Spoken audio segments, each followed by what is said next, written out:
Hello everyone, welcome to my channel. आज हम probability and mathematics stat की most important theorem weak law of large number करेंगे।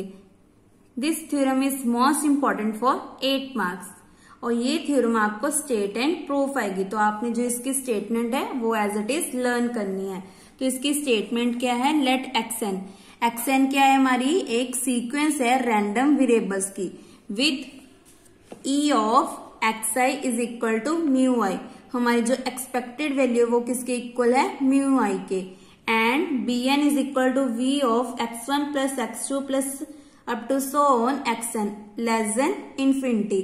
Then for given epsilon greater than 0 and eta greater than 0 there exist m belongs to natural number such that p of x mod of x1 plus x2 plus xn upon n minus mu one plus mu two plus mu one upon n less than epsilon greater than equal to 1 minus eta for all n greater than equal to m provided limit n approaches to infinity b n upon n k equal to 0। ये हमने prove करना है।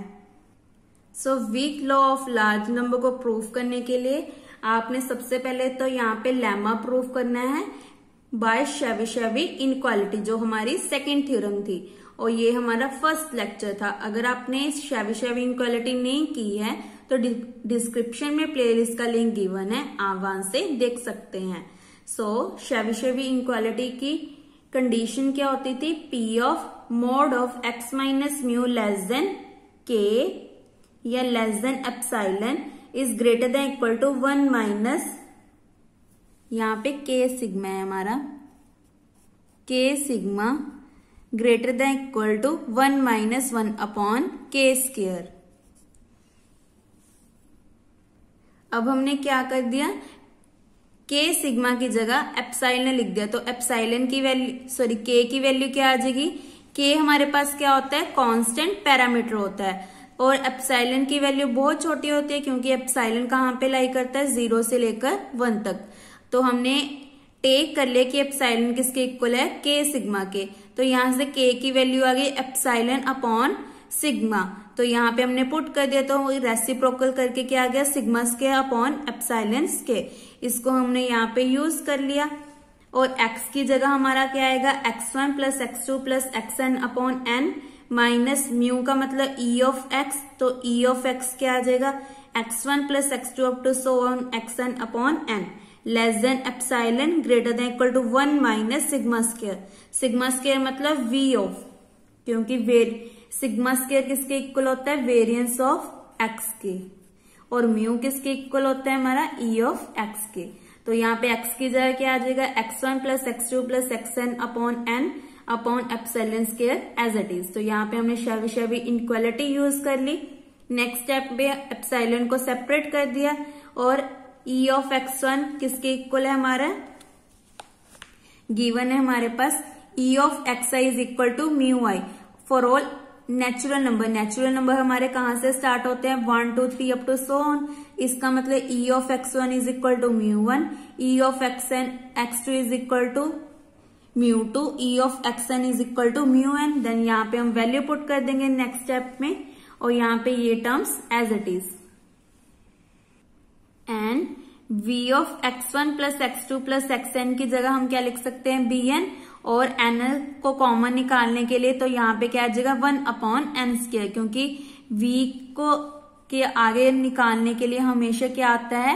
n square आता है। यहाँ पे ये हमेशा ध्यान रखना है क्योंकि आपने हमारे पास फॉर्मूला होता है v of ax plus b is equal to a square v of x। हमेशा जब कांस्टेंट बाहर निकालना होता है तो हमेशा a स्क्वायर आता है। ऐसे v of x upon n is 1 upon n square v of x। तो v ऑफ x को हम क्या लिख सकते हैं? Sigma square upon n square. But हमें v ऑफ x गिवन है कि किसके इक्वल है? b n के। तो यहाँ पे पुट कर देंगे तो हमारा राइट हैंड साइड क्या आ जाएगा? 1 minus bn upon n square epsilon square. और यहाँ पे हमने ई of x1, E of x2, E of xn की वैल्यू पुट कर दी। हमारे पास क्या था, एन स्क्वायर एप्सिलॉन स्क्वायर, तो इसको हम ऐसे लिख सकते हैं bn upon n square upon epsilon square, क्योंकि इसको अगर सॉल्व करेंगे तो वो हमारा क्या बनेगा, bn upon n square epsilon square. Next step में हमने क्या किया,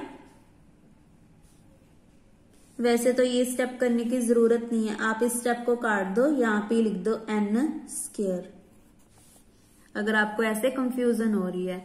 नेक्स्ट स्टेप में हमने क्या किया, सिंस एप्सिलॉन क्या है हमारा, ग्रेटर देन 0, ये हमें गिवन है आर्बिट्रेरी। आर्बिट्रेरी मतलब बहुत छोटा है हमारा एप्सिलॉन की वैल्यू। इसका मतलब अगर इसको n अप्रोच टू इन्फिनिटी कर देंगे तो 1 अपॉन इन्फिनिटी इज 0, तो इसकी वैल्यू आ गई हमारे पास 0। For given eta greater than 0 there exist m belongs to natural number such that bn upon n square epsilon square less than इटा। बट हमें वैल्यू नेगेटिव में चाहिए तो दोनों साइड माइनस के साथ मल्टीप्लाई कर दिया, तो हमारा जो सिंबल है वो चेंज हो गया, लेस देन किस में चेंज हो गया, ग्रेटर देन में। तो यहाँ पे पुट कर दिया 1 माइनस इटा आ गया। तो यही हमने प्रूव करना था। नाउ इसका रिमार्क क्या है, weak law of large number can also be started as, इसको हम कैसे लिख सकते हैं, ये हमारा होता है mean, that means x bar n approaches to mu n bar provided limit n approaches to infinity bn upon n के इक्वल टू 0। आपको पेपर में ये स्टेटमेंट भी आ सकती है, या आपको पेपर में आ सकता है state and prove weak law of large number. तो ये बहुत इंपॉर्टेंट थ्योरम है जो आपको 8 मार्क्स में आएगी। नाउ नेक्स्ट वीडियो में हम weak law of large number for IID, IID मतलब independent identically distribution random variables करेंगे। Thank you.